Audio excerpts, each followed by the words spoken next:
శ్రీమద్ భగవద్గీత 10వ అధ్యాయము 23, 24, 25 శ్లోకములు.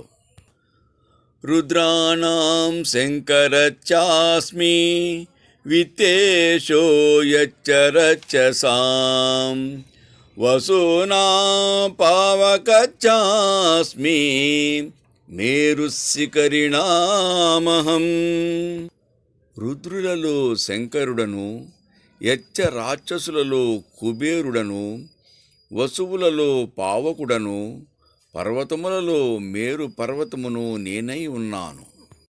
పురోధసాం చ ముఖ్యం మాం విద్ధి పార్థ బృహస్పతిం సేనానీనామహం స్కందః సరసామస్మి సాగరః. పార్థ, పురోహితులలో ప్రముఖుడగు బృహస్పతిని నేను, సేనాపతులలో కుమారస్వామి నేను, జలాశయములలో సముద్రుడును నేను.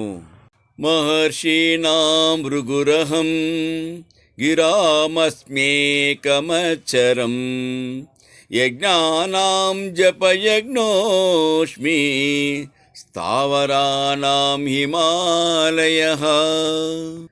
మహర్షులలో భృగు మహర్షి నేను, శబ్దములలో ఓంకారము నేను, యజ్ఞములలో జపయజ్ఞము నేను, స్థిర వస్తువులలో హిమాలయము నేను.